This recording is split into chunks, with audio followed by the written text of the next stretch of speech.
Hey everybody, it's Rabbi Shmuel Pollan back with you for the Light Unto the Nation show. It's another episode, a special episode, unlike any other episode. If there's one show you watch from this series, this is the video that you should watch. And I know I say something like that about every video that I do, but I really mean it this time. This is going to draw a line in the sand. You are going to know who you are and what you want to do for the rest of your life because of this video, if I do my job properly as a guide in your life as a rabbi and a mentor. And let's just say that you go around your life and you go to an ice cream shop and you go to a movie and you go to get a tattoo and you drive around and it's not clear. It's not clear what you're doing, if you're doing it for God or you're doing it for Satan. And there's a very good chance that a lot of the things that you're doing are worshiping Satan. And by worshiping, I mean that he has control over your heart and your mind. And that means you are worshiping him. You are going along with his plan. You are doing his will. You are being a Satanist. You are a Satan worshiper, whether you realize it or not. Now, let me just lay the groundwork and say that Satan is real. We have Satan in the Bible. The Bible is proven real in many of these videos. And it actually happened that there was a walking, talking snake that tried to oppose God and get Adam and Eve to sin. So what God said was one thing, and what Satan did, who was a snake, was the complete opposite. And that's who Satan is. He is called the accuser or the opposer in Hebrew. And that is because he opposes every single thing that God says. That's his job. He has power over your thoughts. If you've ever had a inappropriate, extremely inappropriate thought in your head, like, I want to do something terrible to that little boy over there. And then you're like, what? Why did I just think that? Where did that come from? Well, it came from Satan. He injects thoughts into people's minds, like mothers giving up a child to become a suicide bomb. That's not normal. That is a mind taken over by Satan. But it's not just these errant thoughts that Satan takes over. It's really everything we do. He's there with every thought that we have. He's there with everything we do. And he is trying to get us to sin. He's trying to get us to oppose God. And he is powerful, beyond powerful. He is as powerful as God himself. So God controls all the good thoughts. And for every good thought, there's a negative thought from Satan. That's what he does. He's there to oppose. And God actually gives him the power to be able to do that because he wants more drama in this movie of creation, this movie of history. He wants it to be an antagonist, but he will also be punished for what he's doing because he has gone too far. He's taken his power and done more damage to the human being than he is supposed to do. He's supposed to tempt us. He's not supposed to destroy us. And what he's doing is destroying us. So let's get into it. What things does Satan control? How can we know if it's from Satan or not? I'm going to give you two lists. I'm going to give you a list of the things that come from Satan and a list of things that come from God. And how do I know what's on each list? Because of the Bible, which was revealed to mankind in front of 600,000 men between 20 and 60, and 3 million men, women, and children, including philosophers and beggars, and everybody in between, all saw this event that God revealed himself and gave us the Bible. And in this Bible, God says, do this, and Satan will say, do the exact opposite. We're going to start with Satan. We're going to go through a list, and forgive me for looking off camera as I go through the list, because it is a lot to remember on my own. But here we go. Drugs, rape, murder, indecent exposure, cheating, alcoholism, depression, anxiety, bars, clubs, the hookup culture, bipolar, schizophrenia, marital abuse, confusion, child abuse, stealing, lying, procrastinating, cheating, including cheating on diets, grudges, gossip, war, diabetes, divorce, mental abuse, atheism, tattoos, homosexuality, incest, and transgenderism, bestiality, mental abuse, atheism, hell, being an ingrate, taking things for granted, procrastination, masturbation, laziness, anger, arrogance, self-harm, suicide, bad music, which is music about sex. That's one way it could be bad. Music, bad movies, which could be about sex or could be about promoting the satanic lifestyle and promoting satanic qualities and glorifying them. Guilt, Satan worship, rap about drugs, immodest clothing, emo, and death. And evil worships death, and many cults worship death. We know in Waco, Texas, they all killed themselves. They drank the Kool-Aid, so to speak. So how do I know this is all from Satan? Because Satan's job is to push exactly the opposite of what God wants, and what God wants is in the Bible. We can open it up. We can see you're not supposed to be homosexual. You're not supposed to get tattoos. You're not supposed to marry your sister. We can see all these things directly in the Bible, and we know that's what you're not supposed to do. So that's what Satan wants, and that's what we all have urges to do. We all have these urges, and it's totally natural. We don't have to feel bad that we have these urges, but step by step, slowly, we need to master these urges. We need to make them under our control so we're not enslaved by them.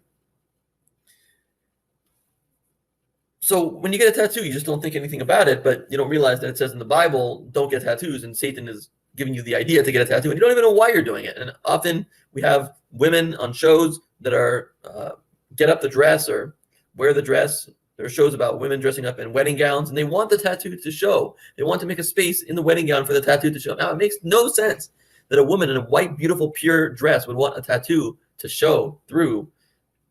It's only the craziness, the madness of Satan's thinking. It's what he injects into your thoughts. A normal person would never want such a thing. If you continue with any of these traits, with any of these activities, you will become an addict to it. You will want it more and more and more, and to the point that you can't resist it. It will have power over you, and you won't be able to explain it. It will take you to hell, and if not hell in this world, then hell in the next world. Satan will get you. But it says Satan is the master of hell because he dishes out all of these qualities and activities that make you addicted. Jewish people, in their prayers, very, very often mention the redemption from Egypt, because Egypt was what embodied all of these satanic qualities. You notice the symbol of the Illuminati, which comes from Egypt, is the pyramid. The pyramid represents all of these fleshly, addictive, evil traits. And they got the Jews enslaved. This is why they had to go out of enslavement. They got enslaved to these addictive traits. But in the physical sense, they got enslaved because they got them to actually work on building not the pyramids, but other cities.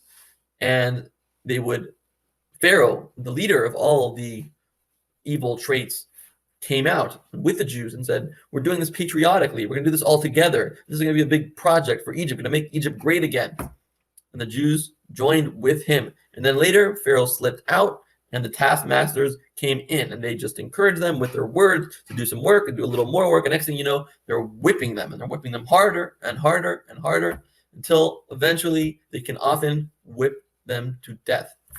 So they lost everything because they indulged in the first sin, and that led to another sin. Whereas on the good side of things, which we'll get to now, one good act always leads to another good act, to another good act, to another good act.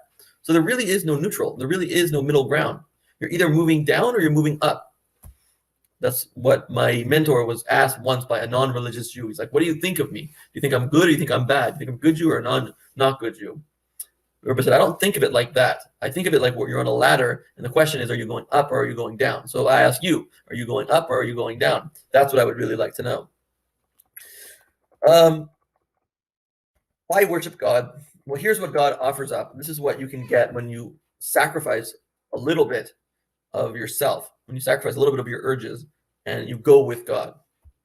Peace, stability, calm, freedom, happiness, optimism, common ground with others, acts of kindness, gratitude, togetherness, modesty, purity, holiness, heaven, power, innocence, energy, courage, goals, overcoming obstacles, conscience, the Bible, prayer, trust, heaven, paradise, bliss, love, awe, romance, cleanliness, cleanly playfulness, truth, conviction, stability, pride, clarity, wisdom, a holy warmth, health, and life.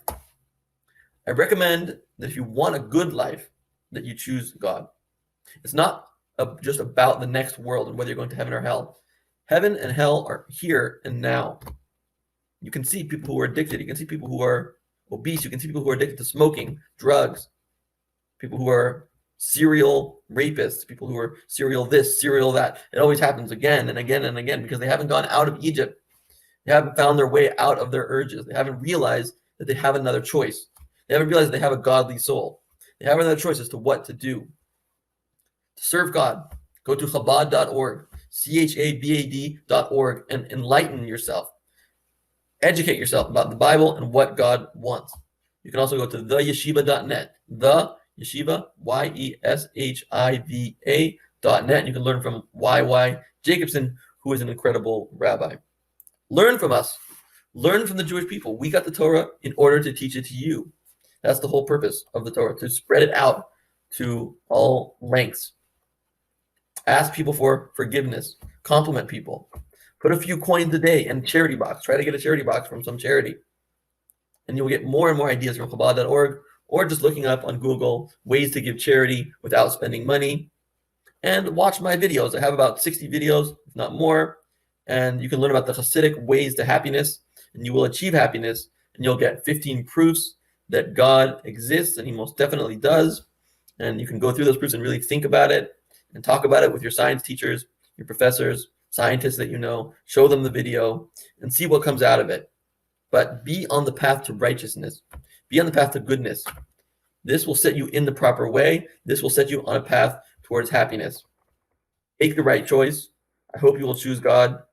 If you choose Satan, you have a long, hard road ahead of you, and you will eventually hit rock bottom and find God anyway. Better to find God now and not go through all of that pain. It takes sacrifice to be better. It takes sacrifice to withhold your desires, to eat that cake, to break your diet. But when you do, you will get the long-lasting pleasure, because Satan wants to give you a little bit of pleasure now and eventually enslave you over the long term. God wants you to do a little bit of sacrifice now and free you from all your temptations over the long term. God bless.